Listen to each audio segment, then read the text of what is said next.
Jadi kalau dia datang ke sebuah toko, dia ada keperluan di toko itu, dan tokonya wajar, semua terbuka, toko yang seperti itu, tidak ada kekhususan dengan hari raya tertentu. Dia beli karena memang keperluan, dan pada saat itu ada diskon, maka dia nggak ada masalah. Dia memang beli bukan karena diskon, karena apa?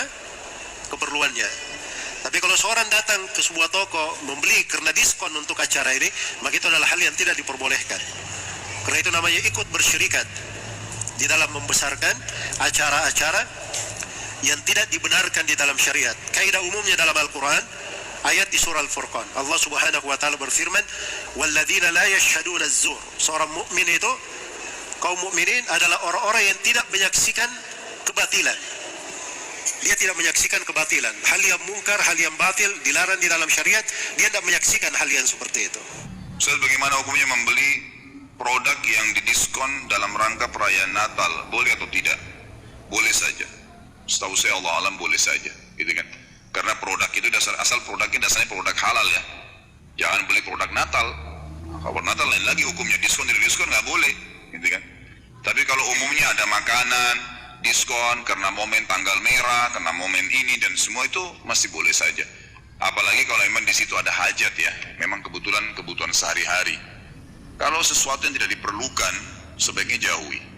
Sebaiknya jauhi, karena khawatir malah kita sama saja mendukung acara. Pokoknya usahakan jangan sampai ada dukungan, itu saja. Kalau kebetulan saya masuk supermarket, karena acara Natalan memang didiskon semuanya, saya beli karena hajat saya. Nggak ada urusan dengan niat ingin merayakan juga Natal, nggak ada masalah.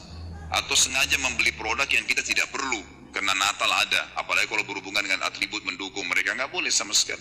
Apa hukumnya orang mengucapkan selamat hari ibu? Apa itu ada dalam agama Islam? Dalam Islam itu hari raya cuma 3. Idul Fitri, Idul Adha, dan hari Jumat. Ya, selain daripada itu tidak ada hari raya. Hari Jumat saja tidak dikatakan selamat hari raya Jumat. Itu nggak ada di kalangan umat. Jelas ya? Terus ini hari ibu. Ya, jadi dia ingat ibunya 1 kali setahun saja. Ya, repot nih orang-orang. Jelas ya?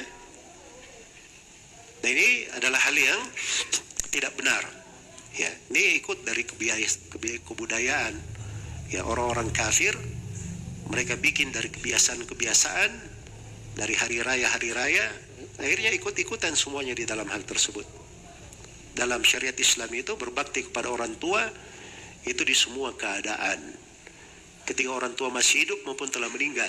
Seorang wanita ditanya tentang proses hijrahnya, kira-kira mereka cerita tentang apa? Hijab.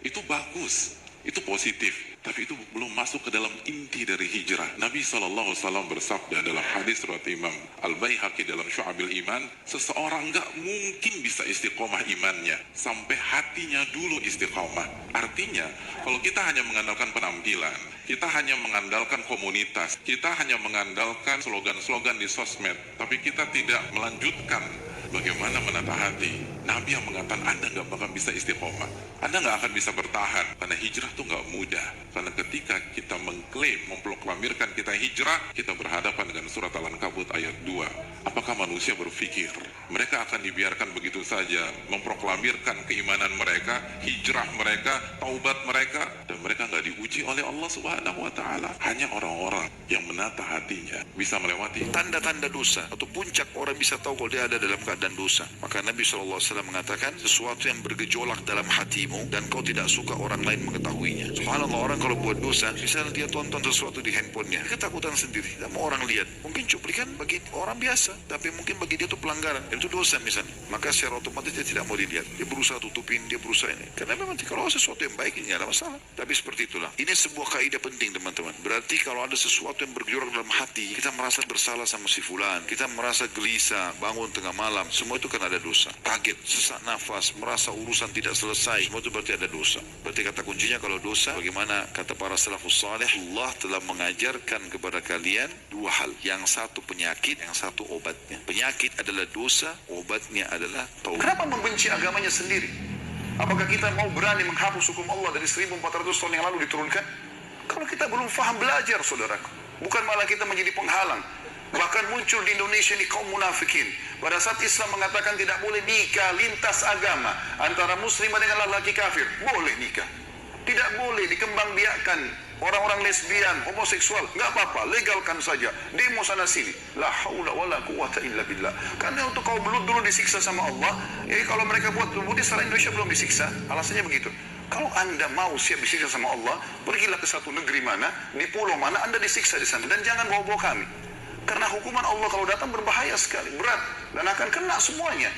Sampai kata Nabi SAW, kalau hukuman Allah datang akan merata semuanya kena, lalu Allah bangkitkan nanti, Allah bangkitkan sesuai dengan kadar amalnya. Subhanallah jemaah. Antum dicoba sama orang terdekat antum, sahib antum, teman sekantor antum, tetangga antum yang nyakiti antum, kan orang jauh jemaah. Dan kezaliman yang dilakukan oleh orang-orang dekat itu lebih menyakitkan hati. Wa zulmu dzawil qurba ashaddu mawadatan 'ala an-nafsi min waqil husamil muhannati. Kezaliman yang dilakukan oleh kerabat kepada kita itu lebih dahsyat menyakitin kita pada pedang dari India. Syukur jamil.